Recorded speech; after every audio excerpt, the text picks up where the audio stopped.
Bonjour à tous, bienvenue sur cette nouvelle vidéo de Avenao qui aujourd'hui va concerner la toolbox.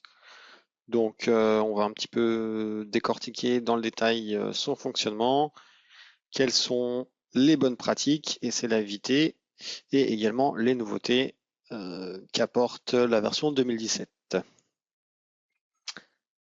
Donc je me présente, mon prénom est Abel. Je travaille au sein du groupe Avenao chez AS3D au niveau du support technique. Voilà, donc au sommaire de cette formation, on aura une petite introduction à la toolbox. Nous développerons les concepts de toolbox. Nous verrons également en troisième partie comment s'intègre la toolbox dans SolidWorks.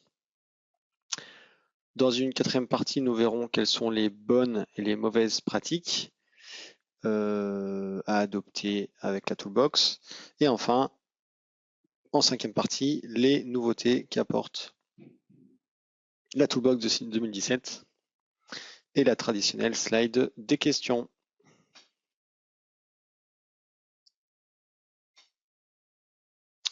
Donc, qu'est-ce que la toolbox? Pour introduire cette formation, c'est avant tout une bibliothèque de pièces standards, en fait, normalisées, donc classées par normes, selon, voilà, est-ce que c'est la norme ISO, N6, etc. Donc la toolbox peut et est pleinement intégrée à SolidWorks. On peut également l'intégrer dans le coffre-fort PDM. Donc la toolbox intègre un gestionnaire qui permet de piloter un grand nombre de références, que ce soit de type de visserie, de taille, et on va également pouvoir rajouter, justement personnaliser cette toolbox en rajoutant soit des tailles, soit des propriétés personnalisées à tous ces éléments. On va pouvoir également contrôler l'accès à l'édition par les utilisateurs de façon à bloquer finalement la modification d'éléments standards et à n'autoriser que par un administrateur avec un mot de passe. Comme j'ai dit précédemment, on va également pouvoir rajouter des tailles de perçage. Donc, il faut savoir que finalement, il y a un lien en fait avec l'assistance pour le perçage. Donc, via le gestionnaire Toolbox, on va être à même de pouvoir rajouter de nouvelles tailles de perçage. Et tout ceci donc s'intègre dans SolidWorks via le rajout d'un complément. Donc l'objectif de la toolbox, c'est un petit peu démystifier le mythe de la toolbox, comprendre son fonctionnement, les fonctionnalités qu'offre cet outil, voir qu'est-ce qu'il faut ne faut pas faire avec la toolbox et avoir un petit aperçu des quelques nouveautés qu'apporte la version 2017 par rapport à la toolbox. Donc les concepts de toolbox. Donc on a une bibliothèque de composants de type visserie, quincaillerie, basée sur des standards donc classés par normes internationales. Donc vous avez quelques captures d'écran sur cette slide. Et en fait, aussi bien lors de l'installation que dans le gestionnaire de Toolbox, on va pouvoir comme ça cocher ou décocher finalement les normes qui nous intéressent. Donc vous voyez qu'il y a déjà pas mal de normes, dont la ISO, la DIN, la NC, que ce soit en métrique ou en inch, entre autres. L'assistance pour le perçage est également basée sur ces normes. Donc selon la norme, on va avoir des tailles standards qui vont apparaître ou pas. Et donc la structure de dossier est la suivante, c'est ce que vous avez dans la capture 6 juin. On a en premier lieu la norme, ensuite le type de visserie, de quincaillerie, donc vis, écrou et autres. Et enfin, le type précis en fait, donc dans les écrous, est-ce que c'est un écrou hexagonal, hexagonal à pas fin, etc., etc. Le détail en fait. Voilà comment ça se présente dans le gestionnaire de Toolbox. Dans côté installation, on le verra un peu plus en détail ensuite, mais en gros, la Toolbox, ça se présente sous la forme d'un dossier qui s'appelle SolidWorks Data. Donc ici, on l'a personnalisé avec le nom, enfin l'année de la version de SolidWorks. Il faut savoir que par défaut, le dossier s'appelle SolidWorks Data. Dans ce dossier, on va retrouver un certain nombre de sous-dossiers qui sont ceux qu'on a ici. Voilà. Pour le concept de Toolbox. Alors, la recette d'un composant Toolbox, ça c'est plus pour comprendre un petit peu comment ça fonctionne. On va pas forcément rentrer dans le détail, mais il faut savoir que en fait, un composant Toolbox au niveau du fonctionnement, ça fonctionne comment? On a une pièce, en fait, un fichier maître avec un identifiant, un ID interne. On a également le dernier emplacement de la pièce maître qui est inscrit en dur dans le fichier. On va avoir également un nom de configuration. On va avoir des paramètres de taille de composants, des propriétés personnalisées, un numéro de pièce, une description de pièce et des paramètres de recherche de référence. Toutes ces informations, elles sont inscrites en dur, si je peux dire, dans le fichier de Toolbox. Voilà. Donc il faut tout ça pour que, on va dire, pour faire fonctionner en fait un composant de Toolbox au sein de SolidWorks.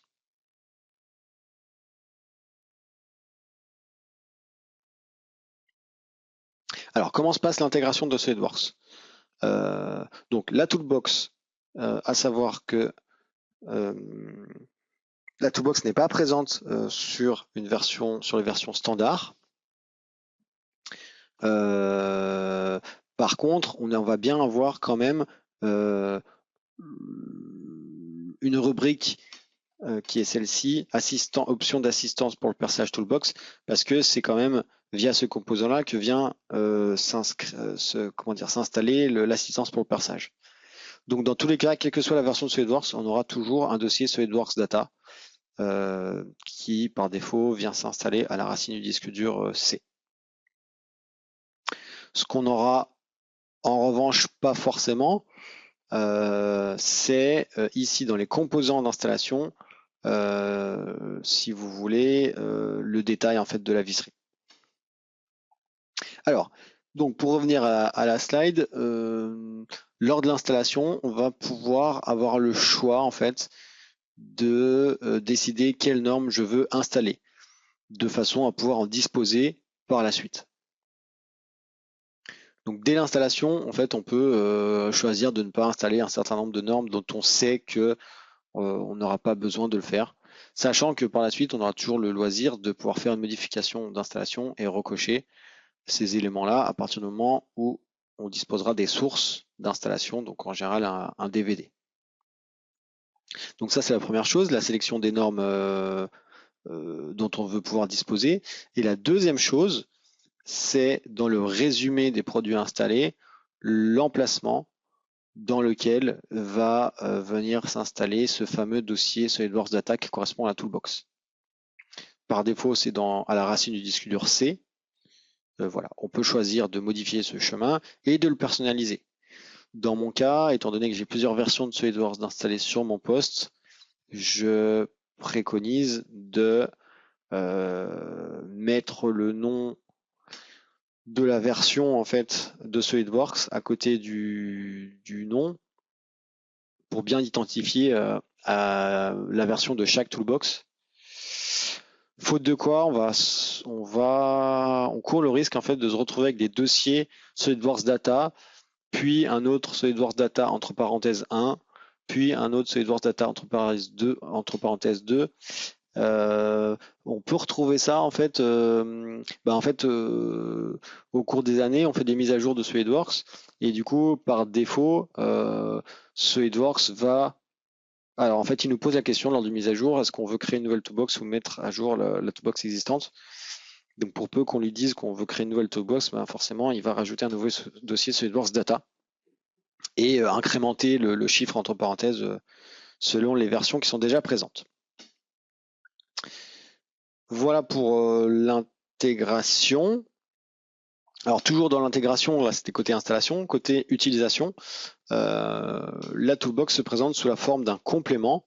Donc il suffit d'aller dans le menu outils, puis complément, et enfin sélectionner alors Toolbox Library et Toolbox Utilities.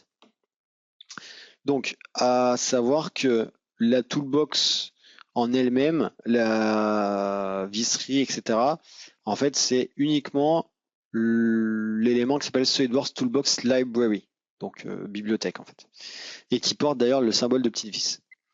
Le deuxième, qui est entre guillemets, je dirais facultatif, c'est SolidWorks Toolbox Utilities. En fait, la toolbox permet également d'avoir une série d'utilitaires tels que le calcul de cam, le calcul de flexion. Enfin voilà, on a un certain nombre d'utilitaires que vous allez pouvoir retrouver dans le menu outils, toolbox, me semble-t-il. On accède à un certain nombre d'outils complémentaires en fait à la visserie à proprement parler. Donc pour pouvoir utiliser la visserie, on a juste besoin de cocher la rubrique correspondante qui s'appelle SolidWorks Toolbox Library. Donc soit on va pouvoir l'activer en accédant via les compléments, comme je l'ai dit, donc dans outils compléments, soit via la bibliothèque de conception. Donc en fait, c'est le petit volet que vous avez à droite dans l'interface de SolidWorks. Je peux peut-être juste vous montrer à quoi ça ressemble lorsqu'on ouvre SolidWorks. On a un certain nombre d'onglets sur la droite de l'écran. Et on peut accéder via celui-ci à la toolbox.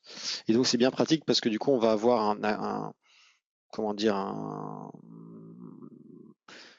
une petite vignette en fait, et visuellement on va pouvoir tout de suite voir à quoi ressemblent les vis et pouvoir les sélectionner aisément. Donc c'est ici en fait. Hein. Voilà, vous avez la toolbox et on peut accéder en fait le complément si c'est pas fait en juste cochant ici sur activer maintenant. Voilà, ça prend quelques secondes et hop, on a accès en fait à toutes les normes qui ont été installées et à l'intérieur, effectivement, on retrouve les éléments qui ont été installés. Donc par exemple les vis, je retrouve mes différents types de vis et ensuite dans cette catégorie de vis chasser les différentes formes possibles et enfin les tailles en fait lors de l'insertion. Voilà pour l'intégration dans SolidWorks. Je n'ai pas montré le complément, donc c'est ici. Donc on y accède soit via cette fenêtre-là, soit dans Outils, Complément.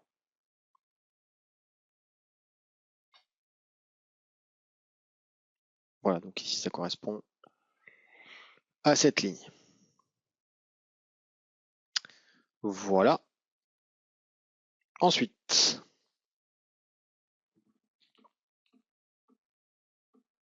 alors, oui, une dernière chose en fait, au-delà en fait de l'emplacement défini lors de l'installation, on peut choisir en fait de repointer ou de modifier le chemin vers lequel SolidWorks va chercher la toolbox. Donc, où se trouve cette rubrique? C'est dans les options. Donc, dans les options du système, vous avez une rubrique spécifique qui s'appelle Assistance pour le passage Toolbox, dans lequel on définit l'emplacement où se trouve la toolbox en fait. Voilà, donc si ce chemin n'est pas le bon, c'est-à-dire que si à ce chemin-là, on ne retrouve pas de dossier de toolbox, ou si c'est pas la bonne version, donc c'est-à-dire si on pointe vers si on est sur un SolidWorks 2017 et qu'on pointe sur une toolbox de 2016, on aura un message d'erreur. Donc s'il ne trouve pas en fait si on n'a pas de toolbox à cet emplacement, on aura le message suivant, la base de données de SolidWorks est manquante, toutes les fonctionnalités ne sont pas disponibles. Sinon, on peut aussi avoir un message du style la version de Toolbox n'est pas celle attendue. Il vous dira la version de la Toolbox en question. Donc ça, typiquement, c'est lorsqu'on pointe sur un mauvais dossier SolidWorks Data, dans le cadre où on en a plusieurs, typiquement, ça va arriver et ça sera très simple à corriger, c'est-à-dire qu'on aura juste à cliquer sur parcourir et sélectionner la bonne version de Toolbox. Donc si c'est une nouvelle installation, il faudra prendre le dossier SolidWorks Data avec le chiffre le plus élevé. Sous-entendu, c'est le dernier dossier qui a été créé en fait. Voilà. Alors, autre chose, vous avez également une option qui s'appelle faire de ce dossier l'emplacement de recherche par défaut des composants de Toolbox. Donc en gros, cette option-là, comme son nom l'indique, ça va faire que dans un assemblage, par exemple, dès lors que vous allez avoir une vis dans votre assemblage, SolidWorks va systématiquement chercher cette vis-là dans le dossier de Toolbox. Il faut savoir que les Toolbox, c'est un petit peu des pièces spéciales, c'est-à-dire que si moi, demain, j'ai un assemblage avec des vis et que je fais une composition emportée de cet assemblage, c'est-à-dire que j'enregistre l'assemblage ainsi que les pièces nécessaires à l'ouverture de cet assemblage. Donc il y a une fonctionnalité qui s'appelle composition emportée qu'on accède via fichier. Fichier crée une composition emportée. Si j'envoie donc cet assemblage et ces pièces à un collègue, et ce collègue-là finalement n'aura pas les pièces de Toolbox par défaut dans la composition portée. Donc il va ouvrir son assemblage et son logiciel va aller chercher les pièces de Toolbox dans sa propre Toolbox à lui qui se trouvera sur son disque dur. S'il n'a pas de Toolbox, parce qu'il a une version standard de SolidWorks, à ce moment-là, les pièces seront en état suppression dans l'assemblage, la visserie. Voilà. Et dernière chose, lorsque dans le cadre d'une société avec plusieurs utilisateurs et d'une toolbox personnalisée, on va vouloir placer cette toolbox sur un réseau auquel ont accès tous les utilisateurs, il est très fortement conseillé d'utiliser ce qu'on appelle un chemin UNC plutôt qu'un lecteur réseau. Pourquoi? Parce qu'un lecteur réseau, en fait, cet emplacement, il peut varier en fait d'un utilisateur à un autre. Un dossier, en fait, chez un utilisateur, il va pouvoir avoir une lettre, je sais pas moi, D, et chez un autre, ça va être F. Alors que le chemin UNC, c'est ce que vous avez ici, en fait, c'est un anti-slash, le nom du serveur slash le nom du dossier, en fait, ou le chemin du dossier partagé. Et ce chemin-là, en fait, il est le même pour tout le monde. Et on va pouvoir y accéder de partout depuis le réseau de la société. Donc le chemin UNC, le format UNC en fait d'adressage est fortement conseillé par opposition à un lecteur réseau en fait.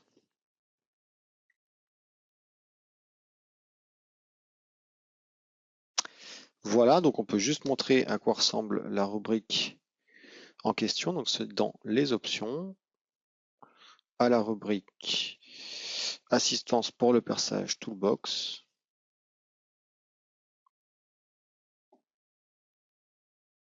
Voilà. SolidWorks Data. Donc a priori sur ce poste-là, je dois en avoir qu'un seul, j'imagine. Donc on peut aller voir dans le disque dur C. Et effectivement, on voit que j'en ai deux. Alors du coup, j'imagine que les deux doivent être à la version 2017, sans quoi j'aurai un message d'erreur en fait. Donc je peux faire la modif de pointer sur celui qui a été renommé. Comme ça, je serai sûr que ça soit le bon. Ah bah non, finalement, en fait, il est obsolète apparemment. Celui-ci, effectivement, il est vide. Donc il a détecté qu'il n'y avait pas de toolbox à l'intérieur en fait, contrairement à celui-ci qui contient bien les bons éléments. Voilà, voilà.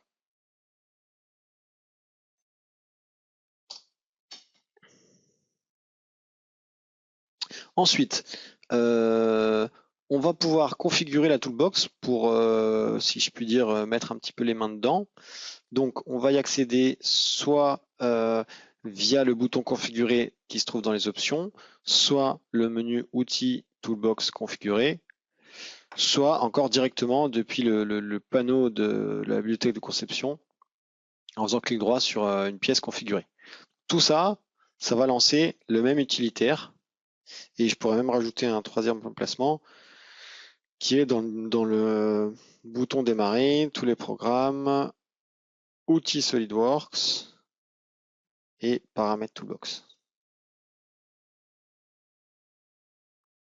Donc là, ça va lancer voilà, ce petit utilitaire qui s'appelle configuration de la toolbox.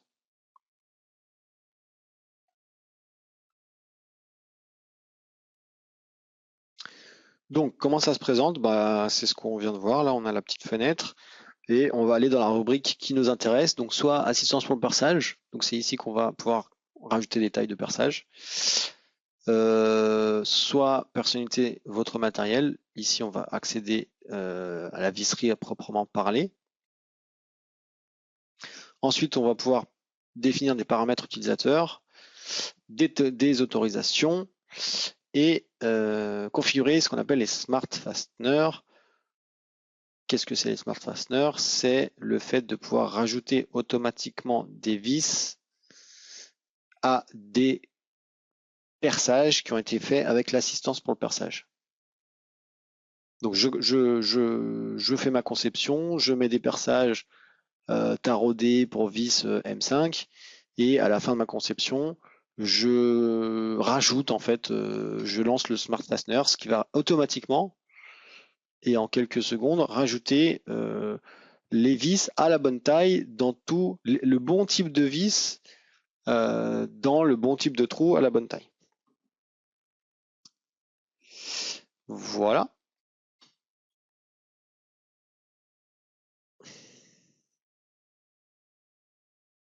Donc on peut décocher à chaque fois ce qu'on veut, ce qu'on ne veut pas. Donc là, je vais dans personnaliser votre matériel. Et finalement, je pourrais décocher un certain nombre de normes dont je sais que j'aurais pas besoin, en tout cas pas dans l'immédiat. Du coup, ça va pas se charger au démarrage. Je vais gagner une poignée de secondes. Et ça va un petit peu alléger l'affichage de ma toolbox. Alors, ce qui est également préconisé, c'est lorsque l'on veut faire des tests, rajouter une taille, etc. Et puis, en règle générale, lorsqu'on veut, comment dirais-je, rajouter des tailles, en fait, c'est copier un dossier de Toolbox. On peut faire un clic droit copier et ensuite coller en fait sa Toolbox de façon à pouvoir faire ces modifs sans risquer d'endommager la toolbox par défaut en fait.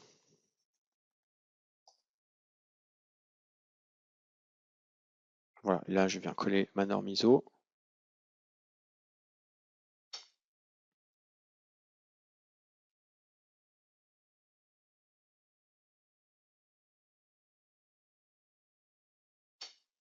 Voilà. OK.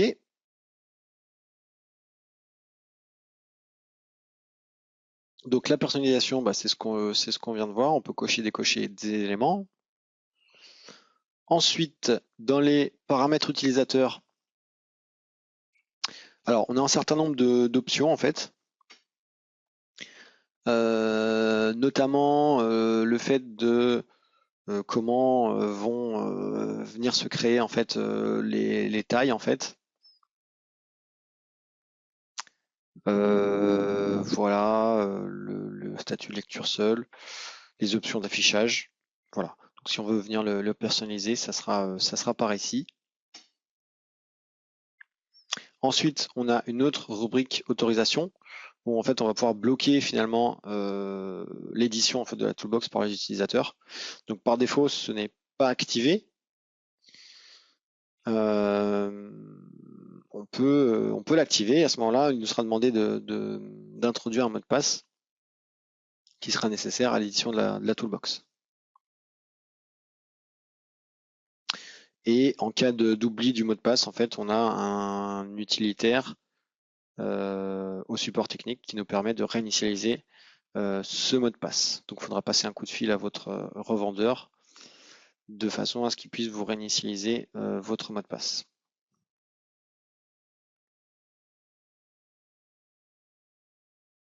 On peut aussi permettre un certain nombre de choses et pas d'autres. Donc typiquement, on peut permettre, je sais pas moi, le numéro de pièce ou le nom de la config, mais pas le fait de rajouter des propriétés ou des tailles en fait, des nouvelles tailles par exemple, pour éviter le risque d'erreur. Voilà, important de sauvegarder à chaque fois qu'on fait des modifications. Et enfin, la dernière rubrique, les Smart Fasteners. Donc c'est ce que je vous disais, ça permet d'introduire automatiquement les bonnes vis dans les bons trous en fait. Donc voilà, on a un certain nombre d'options par rapport à ça. On peut définir je vois une taille de rondelle, une tolérance par rapport à la rondelle sélectionnée. Voilà, au niveau des longueurs, voilà, on peut personnaliser un petit peu ces choses-là. Voilà. Et on en vient donc aux bonnes et mauvaises pratiques dans la toolbox. Donc finalement, c'est un petit peu l'objet de cette formation. Alors, première bonne pratique, et je dirais que c'est fortement conseillé en cas de personnalisation, c'est de faire une copie de sauvegarde de la toolbox.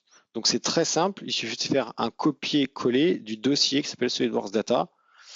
Vous faites une copie, vous la rangez sur le serveur ou ailleurs, en local, enfin peu importe, mais l'important c'est d'avoir un backup en fait de votre toolbox. Comme ça, hop, en cas de pépin, même si on fait des modifs, on a toujours le backup et on peut toujours repointer dessus et ça marchera automatiquement et instantanément, j'ai envie de dire. Voilà, donc première mise en garde, c'est de créer une copie du dossier SolidWorks Data.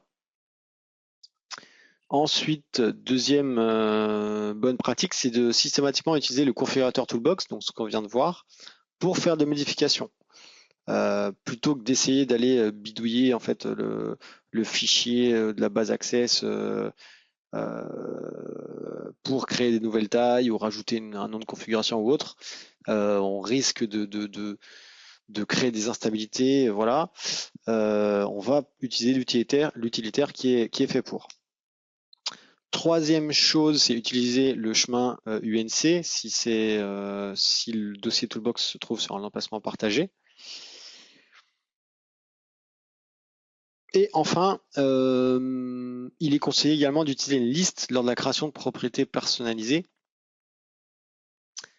Donc en fait, plutôt que de chacun vienne rajouter sa petite propriété perso en fait dans les vis, et ben l'idéal en fait c'est de se créer une liste avec différentes rubriques, donc je sais pas moi, description, fabricant, etc. Qu'est-ce qu'on peut avoir, finition, enfin voilà, on peut en rajouter ce qu'on veut et avoir ça sous forme de liste, comme ça les utilisateurs, s'ils viennent personnaliser la toolbox, et ben ils viendront piocher dans cette liste-là en fait pour rajouter des propriétés personnalisées. Alors, dans les mauvaises pratiques, ce qui n'est pas conseillé, c'est de faire des modifications sur la toolbox de production. Il vaut mieux se créer une copie du dossier SolidWorks Data, pointer dessus, faire toutes les modifs qu'on veut, tester, et si tout va bien, alors implémenter ça sur la toolbox de production. Donc il faut éviter également d'éditer des fichiers à l'intérieur du dossier de toolbox. On on va plutôt du coup utiliser le configurateur de Toolbox pour faire des modifications.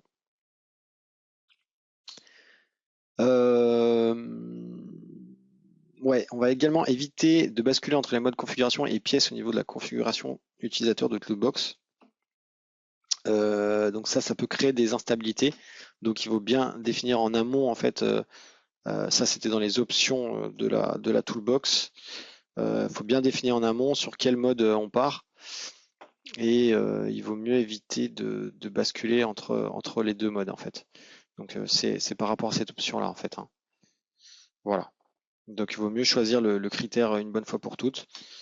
Est-ce que en fait les nouvelles tailles vont créer à chaque fois pour une même vis en fait, est-ce que les différentes tailles vont venir s'enregistrer sous forme de configuration, ou est-ce que finalement chaque pièce, chaque nouvelle taille, quelle que soit en fait la taille, en fait ça va créer une nouvelle pièce en fait.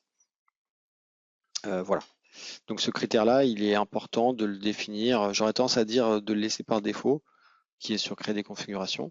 Voilà, si la question se pose plutôt de créer des pièces, très bien, mais il vaut mieux le définir en amont, parce qu'on peut avoir des soucis sur les assemblages qui ont déjà été créés avec l'autre paramétrage.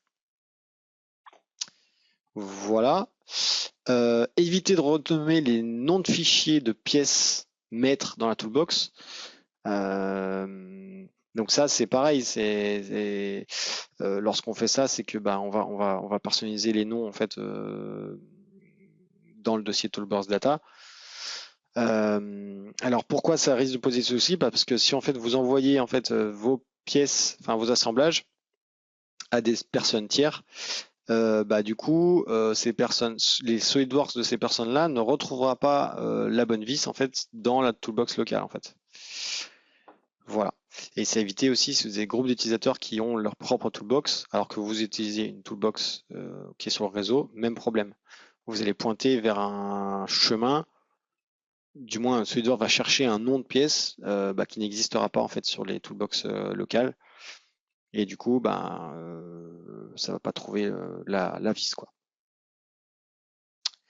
Et ce qui est également à proscrire, c'est de rajouter de nouvelles fonctions dans les fichiers de toolbox. Donc ça c'est pareil, si vous baladez dans le dossier SolidWorks Data, vous allez tomber sur les pièces finalement de Toolbox qui sont des pièces SolidWorks qui ont été créées avec des fonctions de révolution, d'extrusion, congé, etc. Et donc il est fortement déconseillé de venir rajouter des inscriptions ou des fonctionnalités, des fonctions tout simplement dans ces fichiers-là. Alors, on a un petit bonus au niveau de la slide, c'est les utilitaires de Toolbox. Alors, on a essentiellement, est-ce que je parle de l'autre? Ouais.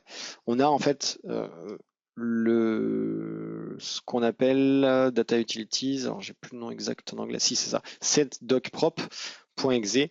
Donc, en fait, qu'est-ce que ça permet de faire, cet utilitaire? Il va nous permettre de enlever ce qu'on appelle le marqueur Toolbox, en fait. C'est-à-dire qu'on va pouvoir, grâce à cet utilitaire, transformer une pièce de Toolbox, donc une vis par exemple, en pièce classique SolidWorks, comme si c'était nous qui l'avions conçue. Voilà. Donc, ça transforme, ce que je viens de dire, la pièce de Toolbox en pièce classique. Ça change la façon dont SolidWorks va venir chercher le fichier, parce qu'il ne va plus être question de venir chercher un fichier maître ou autre.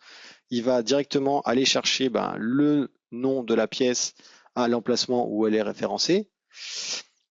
Voilà.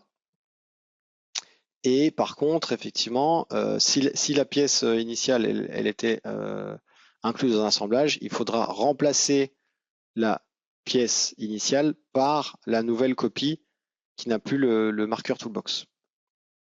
Donc comment se présente cet utilitaire-là? C'est juste, ça correspond à cette petite fenêtre. Et vous avez juste étal la propriété oui, non. Donc, cette propriété, c'est la propriété du toolbox. Donc en gros, état la propriété oui, c'est un fichier toolbox. Non, ce n'est plus un fichier de toolbox. Voilà, à partir de là, vous avez juste à mettre l'extension, donc en général, c'est un fichier pièce, à y rajouter soit des fichiers, soit une sélection de fichiers, soit carrément un dossier qui contient des pièces de Toolbox. Voilà. Donc où est-ce qu'il se trouve? Donc par défaut, il est un petit peu caché au fin fond des dossiers d'installation. Mais voilà, il est dans Program Files, SolidWorks. On va aller le voir tout de suite. Donc Program Files, SolidWorks.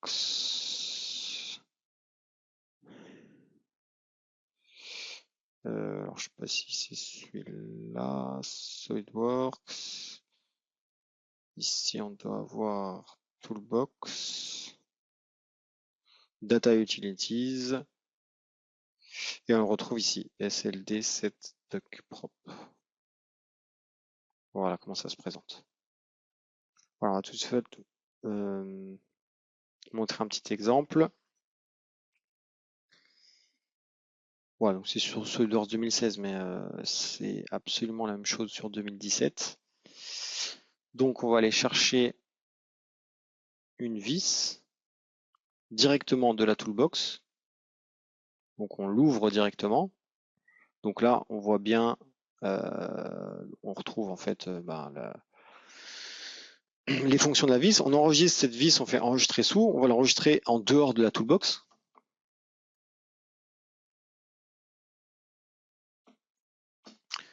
Voilà, donc on lui donne un nom personnalisé.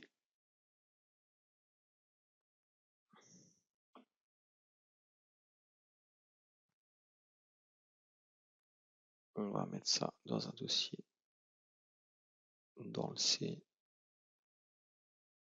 Voilà, donc là on a enregistré cette pièce-là en dehors de la toolbox. Je vais rajouter cette pièce-là dans un assemblage.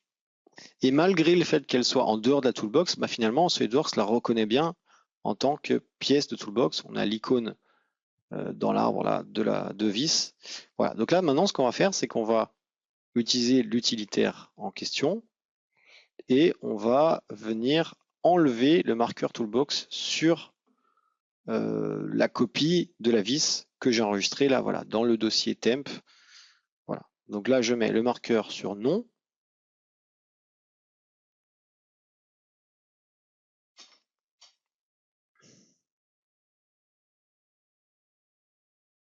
Voilà. Je valide.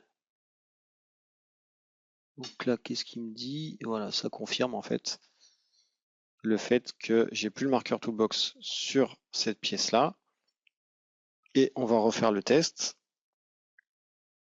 On va créer un assemblage.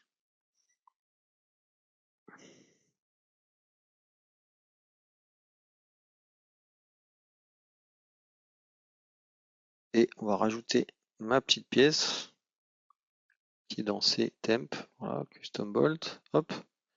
Donc ma vis, elle est intacte, sauf que si on regarde dans l'arbre de création, je n'ai plus une pièce de toolbox, j'ai bien une pièce dite classique. Du coup, je pourrais partager cette vis-là avec tout le monde, y compris des utilisateurs de SolidWorks standard. Et je peux voilà, faire des modifs sur cette pièce-là, éventuellement la personnaliser, m'en servir de base pour la création d'une vis taraudée spéciale ou autre. Voilà pour l'utilitaire Toolbox. Alors, concernant les nouveautés de la Toolbox en 2017, on a la possibilité en fait de mettre à jour des composants sur tout un assemblage. Et en plus, on peut choisir de le faire au premier niveau uniquement ou dans les sous-niveaux, dans les sous-assemblages en fait. Voilà, donc ça c'est la première grosse nouveauté. Donc ça typiquement lorsqu'on rouvrait des assemblages qui étaient conçus sur de vieilles versions de SolidWorks, des fois on avait les tailles en fait qui étaient pas forcément les bonnes. On se retrouvait avec des vis qui étaient un peu trop grosses par rapport aux trous ou l'inverse. Et c'était un petit peu fastidieux parce qu'il fallait éditer chaque taille de vis, juste éditer chaque vis, mais il fallait le faire pour chaque taille en fait, de façon à ce que ça revienne à la bonne taille qui correspondait au trou en fait. Désormais, on peut le faire tout en haut de l'arbre de création, enfin au niveau de l'assemblage du plus haut niveau, on peut dire hop, mettre à jour les composants et du coup il va mettre à jour toutes les tailles de façon à ce que tout rentre dans l'ordre. La deuxième nouveauté, c'est la possibilité de redimensionner automatiquement les pièces de Toolbox si on modifie par exemple la taille du trou.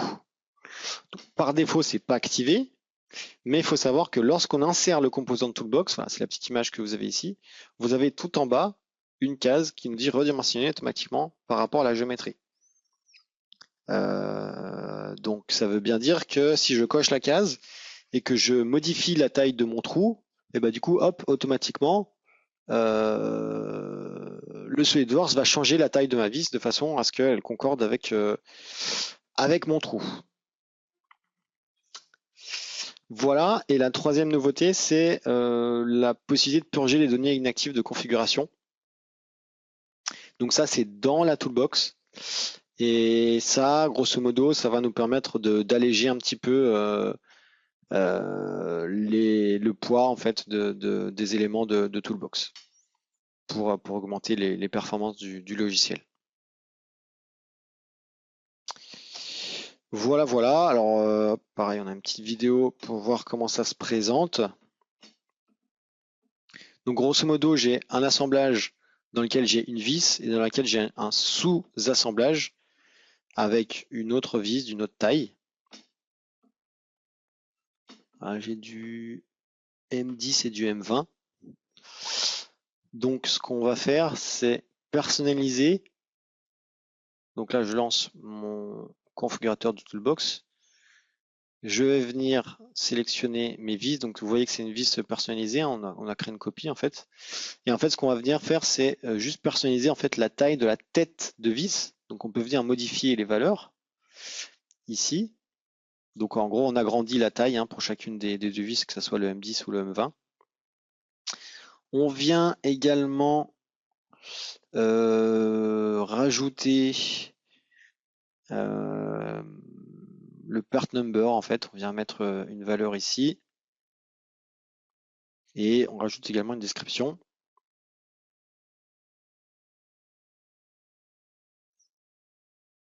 Voilà. Ici, ça a déjà été fait. OK. Et en fait, on va venir mettre à jour dans le 3D. Donc, clic droit ici. Dans un premier temps, on va le faire pour le sous-niveau uniquement. Hop. Donc, on voit qu'il y a une des deux vis qui a changé de taille. Dans la nomenclature, c'est pareil. J'en ai une des deux qui a la description qui est apparue. Et cette fois-ci, je vais le faire sur le premier niveau uniquement. Et hop, la deuxième vis se met à jour également. Et la nomenclature suit en toute logique.